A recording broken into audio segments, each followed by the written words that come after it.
Bonjour à tous, vous écoutez le MN News numéro 8 et on va tout de suite démarrer avec My Hero Academia. Le DVD et le Blu-ray sont prévus chez Kazé pour le 30 août. Les 13 épisodes de la première saison seront vendus à 39,95 pour le DVD et à 44,95 pour le Blu-ray. Les deux seront en VF et en VO avec un livret de 128 pages couleur, 3 badges et un poster.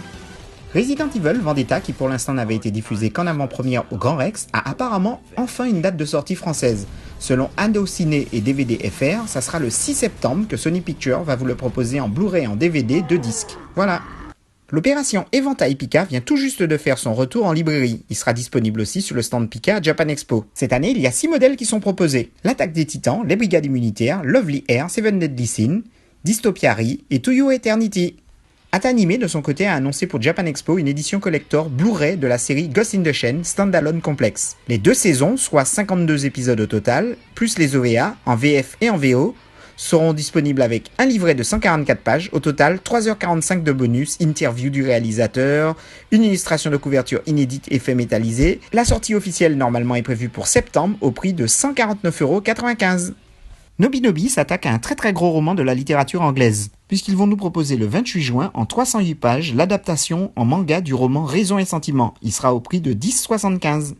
Le 5 juillet, AB Video propose aux très grands fans de Saint Seiya une nouvelle édition du coffret La Reconquête de l'Armure d'Or. Cette édition collector, limitée, numérotée, va contenir les 114 épisodes de la série, dans une version Blu-ray non censurée avec des images remasterisées par Toei Animation. Delcourt et Soleil ont annoncé cette semaine les goodies qu'ils ont préparés pour Japan Expo sous certaines conditions d'achat. Pour Delcourt, il y aura entre autres un éventail Chiki Love Pacte des Yokai, 6 badges dont Gantz, Chiki Love, Jojo Lion, Diane Retry, un porte-clés DeadTube et un EcoCop Jojo. Ah oui, il y aura aussi 6 posters.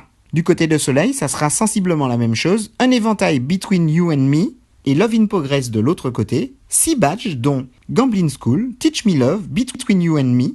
Le Reco Cup quant à lui sera dédié à Teach Me Love, il y aura aussi 6 posters dont Splatoon, Zelda et pour finir un agenda dédié au shoujo. Des nouvelles de Yokai Watch au cinéma, le premier film est prévu pour le 9 août en France alors que le quatrième, lui, il est prévu au Japon pour le 16 décembre. Les 1er et 2 juillet prochains, le Grand Rex de Paris va accueillir la Glooby Boulga Party. Ça faisait des années qu'il n'y en avait pas eu de nouvelles, ça sera toujours présenté par Casimir. C'est 5 heures de montage inédit d'animé sur grand écran avec un karaoké géant, en tout cas plein d'événements.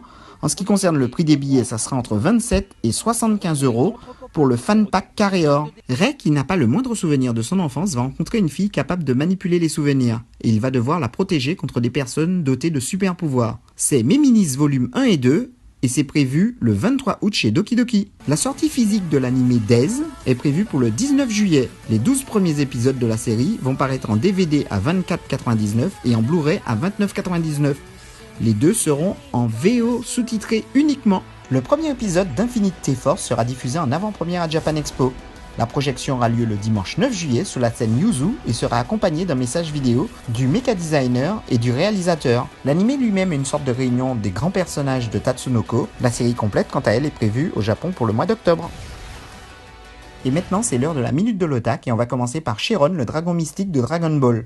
Il s'agit d'une figurine avec plein de points d'articulation, sa taille ça sera 28 cm et son prix ça sera environ 70 €, il est prévu pour la fin de l'année. Mir Campbell de la série Mobile Suit Gundam Seed Destiny va rejoindre la gamme des Gundam Girl Génération de Mega House. Elle est sculptée en PVC, sa hauteur 20 cm et son prix 80 €. Le manga Pluto de Naoki Urasawa, qui est publié en France chez Kana, va bientôt être adapté en animé par le studio Genko. Le manga Perfect World, qui est publié actuellement chez Akata, va bientôt être adapté en film live. Il s'agit d'une histoire qui traite du handicap et sa sortie est prévue pour 2018. Pour fêter dignement les 35 ans de la série Macross, un super ciné-concert sera donné par le Tokyo City Philharmonic Orchestra. Ça sera le 17 septembre à Tokyo et Mari Iijima, qui incarnait Minmay, va venir en personne pour chanter les chansons de Lin Minmay. L'orchestre lui-même sera dirigé par Kentaro Haneda, le compositeur original de la série, qui est aussi connu pour avoir fait les musiques de Cobra, Sherlock Holmes et Très Cher Frère. Donc ça sera un super concert en perspective. La 3e OEV de Ancienne Magus Brain est annoncée pour le 19 août. La série débutera quant à elle en octobre prochain au Japon, mais aussi en France via Crunchyroll. On va finir cette partie japonaise avec plein de petites news qui sont annoncées pour cet été au Japon. On va commencer avec les biscuits aux fruits Topo qui seront à l'effigie de Shiraya Furu. Ensuite, une gamme de cosmétiques Magic Knight Rayer sera vendue sur le site officiel de Bandai pendant tout l'été. Détective Conan aura droit aussi à des cosmétiques puisqu'une gamme de vernis à ongles de 9 couleurs différentes sera proposée. S'il y a du soleil, les Japonais pourront se protéger avec 5 casquettes JoJo's Bizarre Adventure qui seront proposées par Bandai au prix de 65 € l'unité. Toujours dans le cadre de la commémoration des 25 ans de Sailor Moon, 22 produits fusion Sailor Moon et My Melody de Sanrio vont être disponibles au Japon cet été. Dans un premier temps, ils ont été conçus surtout pour le parc d'attractions de Sanrio, mais normalement, il devrait être disponible dans d'autres magasins plus tard. Une gamme de lingerie a été faite autour des personnages de Utena et Anti. C'est une série limitée faite sur mesure.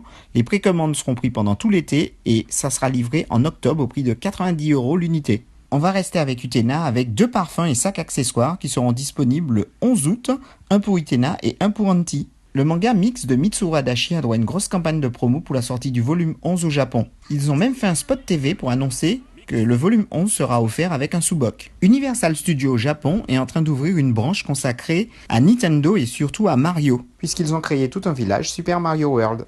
Pour finir, un escape game JoJo Bizarre Adventure va bientôt ouvrir ses portes au Japon. Notre bonus de fin va reprendre l'émission Last Week Tonight de John Oliver qui a été diffusée il y a un peu plus d'1 an et qui était consacrée aux mascottes japonaises. Vous verrez, c'est assez étonnant. Apparently, there are now over 1,500 such mascots. 1,500 mascots. So if you're in Japan and you throw a rock, you'll probably hit one. And you'll know it when it happens because you'll probably hear an adorable squeaking sound. And it's not just local districts, tourism boards. There are official mascots for everything. Some cities have dozens of mascots. This is Noru-Run, mascot for a train line. And this is Katakuri-chan, the mascot for a notorious Japanese prison. That's right. Their prisons have mascots. And you've got to admit, The Shawshank Redemption would be a very different movie if every now and then that thing was walking around in the background. That's a different film. That's a very different film. And the thing is, mascots can be big business. Just look at Kumamon, one area's lovable bear mascot. He has brought in an estimated $1.2 billion over 2 years. And if you're wondering why, take a look at this.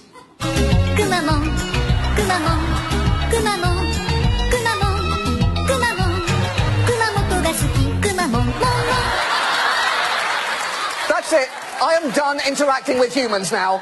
If you ever want to talk to me, wear a Kumamon outfit or get the fuck out! Melon Kumar, an angry bear with a melon for a head who represents Yubari. Now, let's watch a local school visit going exactly how you'd imagine it would.